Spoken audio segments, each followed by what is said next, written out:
Okay, Roland, please have a seat. I was just asking you what Solaris is actually doing, because you're one of those companies which are growing and growing and growing, and it's, for us from the outside, a little bit hard to understand what the business is, and you just explained it very well. But solarisBank, when was the business founded? How old is the company? solarisBank is 3 years old, and I joined 2.5 years ago. And is it official how much money you raised? Can you say that? Oh yeah, we raised almost 100 million through the A round and the B round and the C round, of course.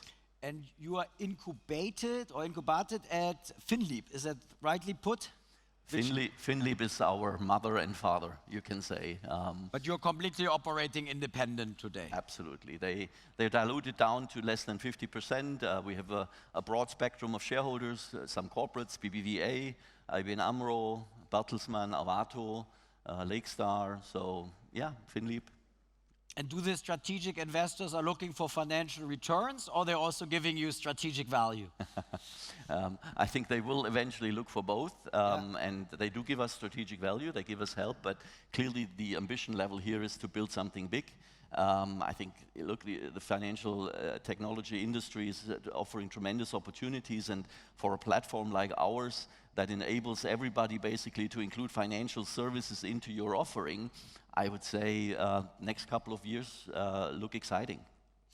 Let's talk about the financial services you offer, because you're fully licensed, you have a banking license, and you were telling me you're basically giving your licensed business to organizations which are not licensed, and they can borrow your status, and you partner together and win together. Is that too simply put, or maybe you can explain the core offering of solarisBank? I think, simply put, you can explain it that way. We're a tech company with a banking license, so we allow others to include financial solutions, account, transaction, credit, KYC services, blockchain solutions into their offering via our API level. So below it is a complete bank with all the regulatory requirements and so on, but we take care of that stuff, whereas they can take care of what they're good at, meaning they can serve an ecosystem, a client group, a target group, whatever they wish. So it sounds like a divide and conquer strategy. While you build a best-in-class platform which is regulated, licensed, you're looking for partners who bring the users, the customers, so you don't need to bother about customer acquisition, maybe on the enterprise side. Yeah.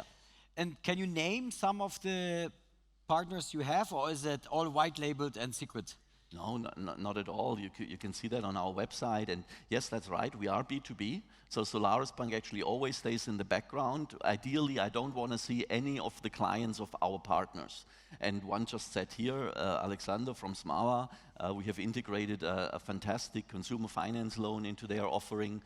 There's others that we cooperate with on the SME lending side. But how does that work? So Smava is offering consumer finance loans, you're bringing the platform, who's bringing the capital?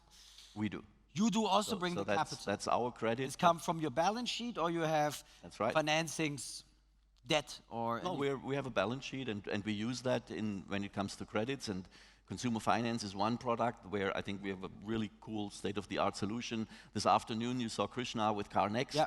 Again, the financing is a Solaris product, SME lending, FinCompare, Compeon, we have those, but that's just the balance sheet side. Equally, even stronger is when you look at accounts, somebody like Tomorrow, value proposition, green banking, account, Visa credit card transactions, that's completely on our platform. But you don't notice that. Or anybody that would like to serve their clientele with a financial solution can do that in their look and feel and touch, value proposition, pricing. You define all of that. We just take care of the. So let's do a NOAH credit card. Yeah, you can do a Marco Bank if you want to. I always wanted to, especially after the bankruptcy of my old employer, Lehman Brothers. Wanted to do it better, but then the conference came in the way and our M&A business. So it's very interesting. So you're like an infrastructure provider to the FinTech industry. We have later three of the top two, I think with N26 and Revolut. We also have this, of course, Sterling Bank, which is very much focused on the UK sector. Where do we stand in the FinTech revolution? I hear FinTech for now 10 years. And in London, actually, it clicked with me because we had, I think, 38 FinTech companies presenting. And suddenly I was like, wow, this is not just now another lending businesses. Some of them are getting really, really big, like Funding Circle, Ox Money. So where do we stand with FinTech? Do the banks really need to worry? Oh, I think they are extremely worried. And you know, you look at some of the people that were here today, like look at Hakan with Auto1, what he has created, N26 or the colleagues that come afterwards. I mean, there's tremendous billions that have been created, and the unicorns, every year you see some new ones. But they're not generating, I think, a lot of profit yet. Are you profitable? No, of course we're not profitable. We're 3 years old, and we're building a huge platform. Shouldn't be profitable. No, absolutely. I think my owners would be disappointed if I'm profitable. Maybe not that much, but they prefer if we invest and build a large platform. Look, you have to have a vision where you say, this is how the industry will change, and this is how I will help that change. And with technology in the financial services industry, I mean, this will continue for the next 10, 15 years. Now, you're helping a lot of new economy companies with your module-based SaaS business, I would call it. Do you also help traditional banks to go online, to go digital? So far, anyone contacted you and said, look, our legacy systems, we just can't innovate anymore. We would like you to help us? Marco, let me first correct you. You can't call us SaaS, because there's a lot of SaaS players out there that want to sell software to traditional banks in order for them to improve their tech stack. We don't want to do that. We want to sell our tech stack and leverage that across as many players as possible, have economies of scale where everybody benefits. So it's banking as a platform, which is very, very different. As a platform, not banking as a service. That's right. Okay, got you. And so, yeah, I mean, you know, you look at some of the traditional players. I mean, let's face it, the running of a core banking system with all the regulatory changes, the audit changes, the compliance changes, they eat up your budget. At the same time, you have pressure on the customer side, margins are shrinking. So if you're the CEO of a smaller or mid-sized bank, you know, be welcome with Solaris, talk to us, maybe we can help you with our platform and you don't have to worry about these things. You can even go as far and say, do I even need a banking license? Which then comes to the point where what's really your value proposition and your USP? Is that to be a banker, or is it to serve a client successfully? And some people struggle with the identification, what do I want to be? But eventually I think they will all understand that it's about serving clients successfully. Well, and for your partners acquiring clients, and then you bring the products so the customers stick. Let's talk about regulation. Regulation seems to be the buzzword of this conference. It started yesterday with Martin Zawadzki talking about mobility and regulation, and he was saying that it's like the telecom networks. The mobility, you need to also license the spectrum, and then you have operators, you know, transport as a service. What interactions you have with regulators, and you feel that the regulator in Europe is doing the right job to enhance the FinTech industry? I mean, we have mainly contact with the German regulators, so primarily BaFin. I can only speak for myself, and we have an excellent relationship. Any partner that we onboard, we communicate with BaFin, we tell them, this is what we do, this is how we do it, this is how we make sure that regulation are in line with the laws. So very open communication, and honestly, I can't complain about that, and I think it's a constructive relationship.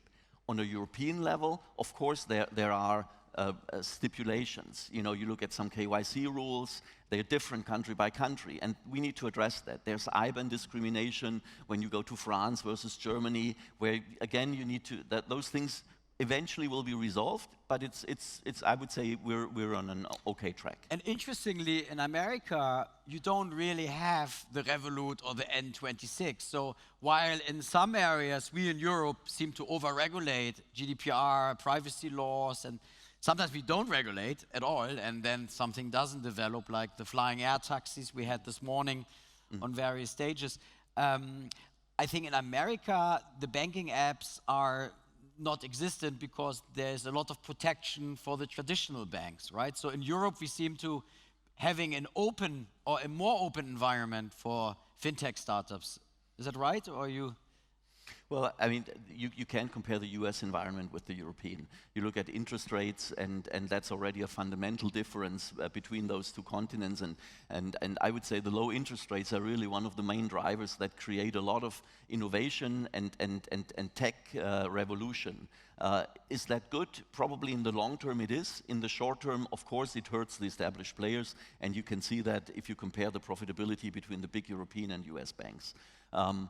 I'm sure there's equal as much innovation in the US. I mean, I know from some companies that are not too different from a Solaris in the US. So I do believe that from an innovation point of view, both continents are equal. In terms of Solaris, you have many partners. Can you share how many websites or partners you power? Is it the hundreds or thousands or? No, it's we don't publish that number because it's not relevant. Actually, for us, more important is to have a partner and grow with the partner. We have about 80 right now that we serve. Oh, but that's substantial. Huh? Which is, yeah, it's. And this is mostly Germany or also outside Germany? I guess you're. It's both. I mean, we have licensed we've passported into 10 European countries. For different products. I mean, each if you have a credit and you go abroad, or not abroad, but to France, you passport then into France. So each product is a separate effort. We're in 10 right now, and we have defined that we want to grow with the partners. So let's say if we take CarNext, we start in Germany, and if they find that this is a cool product and it might be suitable for the Dutch or the French or the Spanish client, then we'll go with them into those countries. Are you interested in a new source of capital, maybe another financing round to grow into new verticals or new countries?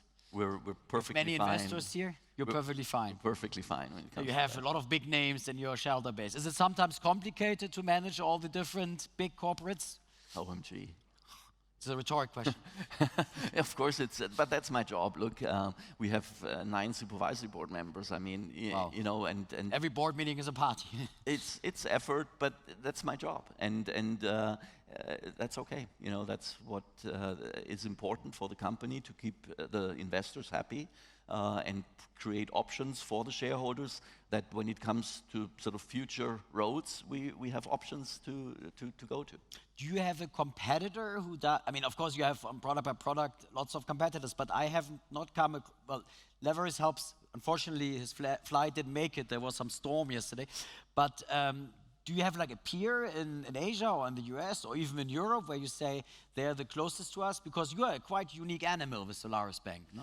We are unique because we started from scratch as a B2B platform, and we started with the full banking suite.